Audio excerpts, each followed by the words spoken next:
Guys, pakita ko sa iyo yung aming bahay. Ayan. Wala lang pampagawa. 'Di ba? Yan ang itsura.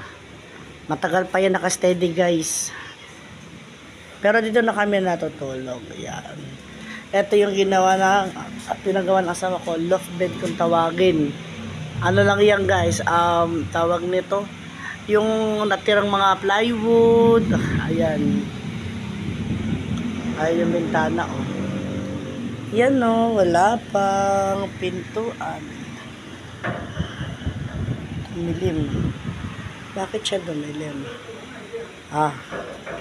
Ganito na lang. Para makita nyo. Yan, oh. Yan. Yan ang kusina, oh. Diba makalat pa? Pero okay lang. Importante sa amin, guys, hindi na kami nabinabaha. Ayan.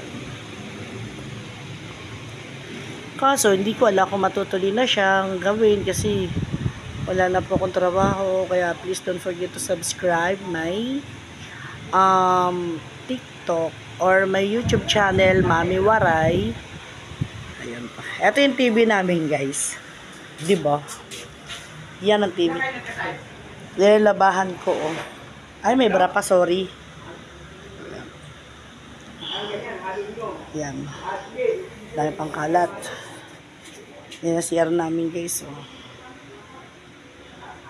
Ayan. Ito yung sinasabi ko sa inyo, guys, oh. Yung toyo suka, yung raja puro. Ayan. Tapos yung kulina. Ayan. May asukal, may asin. Yan, asukal. Diyan kami mayaman, guys, sa asin tsaka asukal. Ayan, lagay ng plato.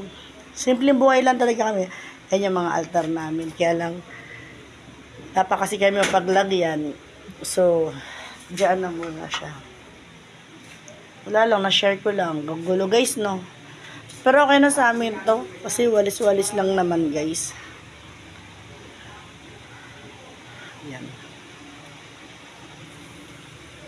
Ayan ang aming rep. Ang aming small rep, guys. Water jug. Ayan. Yan. Ito yung aparador namin, no. Diyos. Sabi charis lang. Box lang ang lagay ng damit yan, guys. Kasi wala akong pambili. Siyempre, unahin ko muna yung pagkain namin. Pero ngayon, for today's video, na work mami yan, eh. So, hindi ko na alam nung gagawin kong para pagkakitaan. So, syempre, habang naghihintay ako ng tawag, ayan mo na gagawin ko, maghanap-hanap, mag-video-video. Ganda ng TV na, alam mo guys, sa totoo lang, ang tibay niyan. Promise. May TV Plus kami, guys. Ayan. Kita mo yung hindi pa ayos, no? Ayan, taas. Mamaya ko na ipakita sa inyo yung taas, guys, kasi medyo hinihingal pa ako. Yung taas, guys, mamaya, siguro mga hapon. Mainit kasi masyado pa. Para siyang nasa probinsya. Yan, lababo, guys. Kalakal na yan, guys, para may pambili kaming bigas. Alright, guys, sige na po. Bye-bye!